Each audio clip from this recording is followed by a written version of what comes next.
everybody for coming out.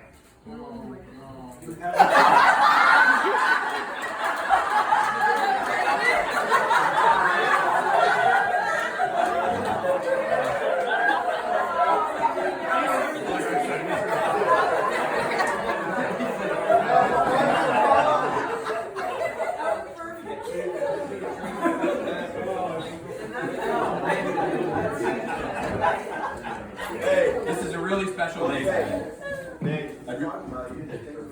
Yes. Is your microphone on? It is. Yeah, just try to. I don't need it. David, I love you, buddy. I really hope you feel the same about me after this speech. I am totally baffled that God put a woman on this earth that would fall in love with, cherish, and put up with this overgrown child. Thank you, God. Thank you for blessing the McKee family with such a great woman. We love you, Sandy, and I mean that from the bottom of my heart. I love you, David. David was a handful as a child.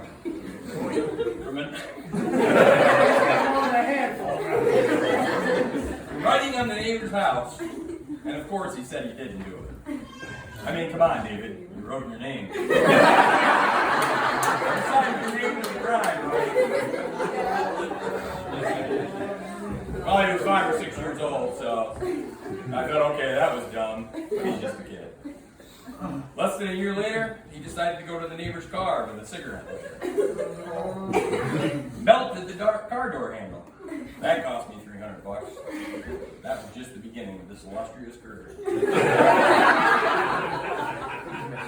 Roughly a year later, he was at my best friend Wes's house playing with his son Taylor on his new batting machine that Wes bought for his son.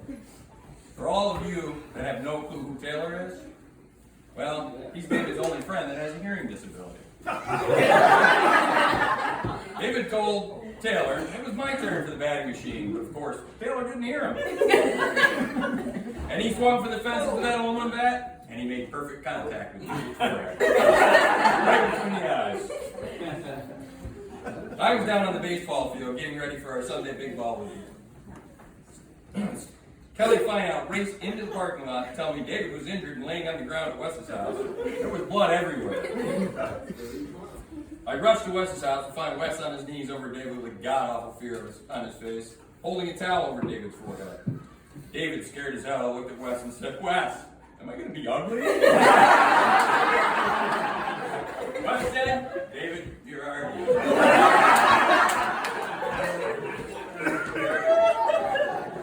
So I asked Wes, "How bad is it?" He lifted the towel and he said, I said, "That doesn't look too bad." Well, that was until Wes put his hand on your head, and your forehead opened wide open and bled immediately. I put the towel back down on his head, put him in the car, drove him straight to the hospital, holding that towel on his head for a 30-minute drive. He received stitches, and the doctor said, "This kid's got a tough noggin." He didn't cry for any of this, even when I put the shot between right in the wound. Well, he didn't see him cry, because when he asked Wes if he was ugly, that's when he was crying. He was only worried about being ugly.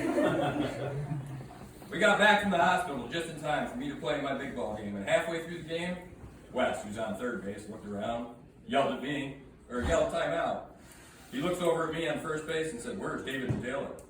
I looked quickly, and we both ran back to the back of the field to find two of them in a rock fight. This is the day David was given the name Dumb. This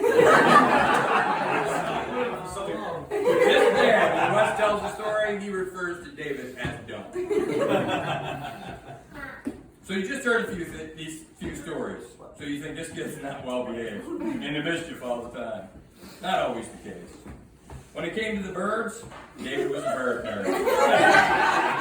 David would stand in his nanny's front yard like a statue with bird seed in his hand and wait for the birds to land on him. He truly believed this would work, and it kept him quiet for quite some time. I know we all enjoyed David as a statue.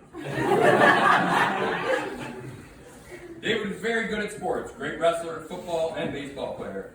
He just happened to like the ladies more than he did the sports. So he was distracted at most of the events and had a hard time focusing because you know, the ladies. I could go on for hours with stories about David because raising one boy was way harder than raising all three. The first time I met Sandy was David brought her home to introduce her to the family. The first thing I noticed was this pretty girl walking into my house. Duck foot.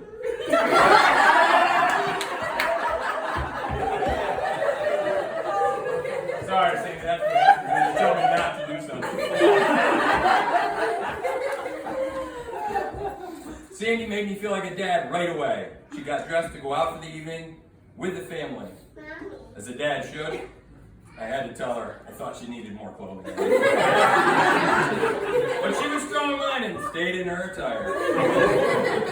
No worries though, because my three girls told me to leave her the hell alone so she could go out. She was just fine. Sandy's the best thing that ever happened to David, and he better understand that. Every day moving forward. You've won the golden ticket, son, so cherish her for the rest of your life.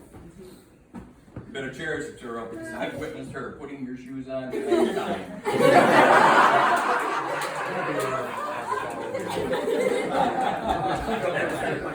I am so grateful that you have found each other and can celebrate a lifetime of laughter, happiness, and love together.